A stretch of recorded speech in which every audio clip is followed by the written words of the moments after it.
Everyone. This is my second video for the day. If you remember my first one today, which was me in the kitchen making breakfast or lunch or brunch or I don't know what else to call it. Anyway, yeah, actually I wasn't thinking on making a second video today, but I am. I'm going to talk about creepypastas today. I'm not entirely sure how long they've been on the internet. I think they've been there for a while. And I know for a fact that some of those stories are pretty grotesque and kind of scary.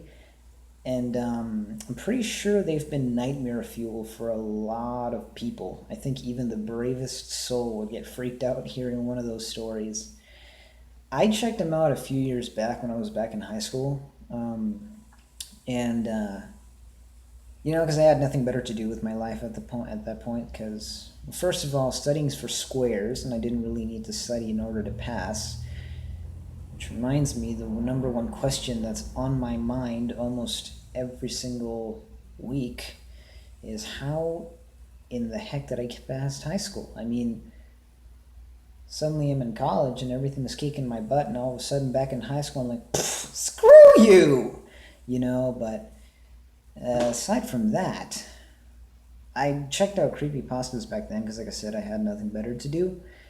And, I didn't really read any of the stories. I heard of the characters and stuff. I didn't actually know that their stories were on the internet until later on in my life when I, started college, that I, came across a question that goes along the lines of this: how did these monsters and crazy people come into being in this fictional universe?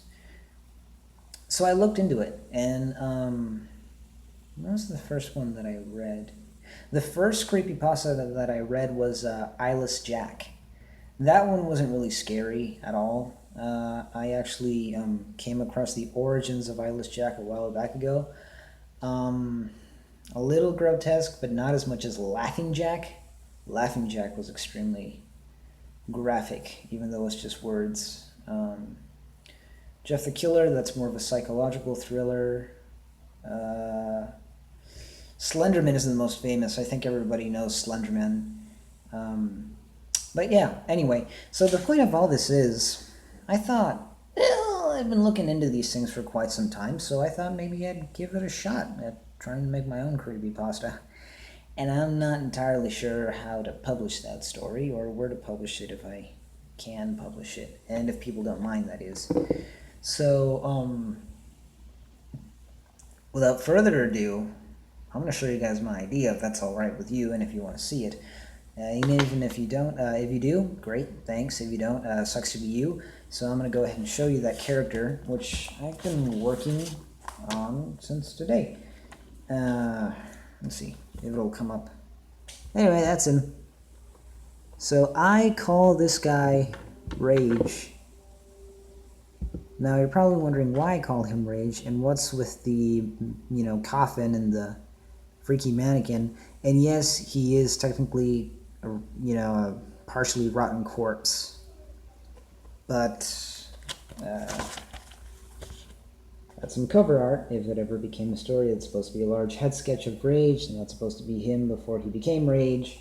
But anyway, that aside, basically I came across the idea when I kind of remembered how I desperately hated everybody back in middle school, and how I kind of secluded myself during high school.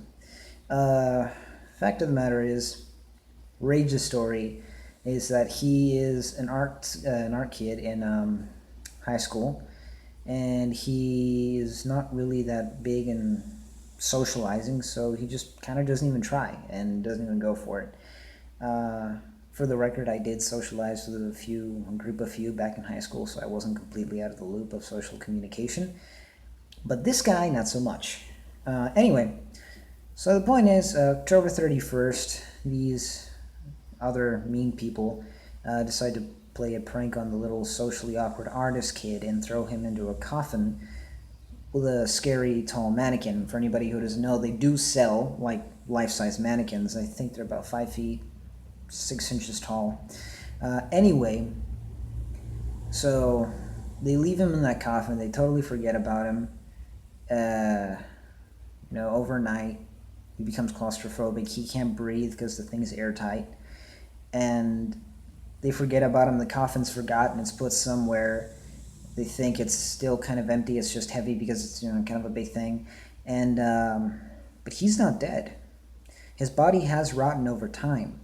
But the overall rage that has been filling him and into his body apparently brings him and wakes him up with a brand new strength. And that coffin becomes some kind of dark object with that scary mannequin. And that scary mannequin is supposed to be his only friend. He carries that thing around on his back, and when he comes across one of the people that tormented him as a kid, he puts the coffin in front of them, and the mannequin itself comes out and just kind of grabs them and pulls them in, and the coffin closes up. And then the mannequin is supposed to drain them of any life force whatsoever, and the mannequin itself takes in the life force and becomes more human as it takes a life force. So that's just a condensed version of the story. Which, for the record, if Mr. Creepypasta watches this, which the chances of that are highly unlikely, but then again, I don't know. I hope you like that story, and if you will allow me the pleasure of writing a more detailed paragraph, more detailed version of it, which I'm already doing just for fun and because I'm bored as all heck. And publishing it on your channel if I can, that would be great. But aside from that, I typically don't write scary stories. I usually do hero stories or stories about giant monsters and stuff like that. But I thought I'd give this a shot, just for the heck of it, just because I can. Anyway, that's my character. His name is Rage. And if you guys have any information as to how I can get in touch with Mr. Creepypasta, then please put it in the comments below. Aside from that, thanks everybody for watching, and yeah, please like, share, and subscribe, and comment below.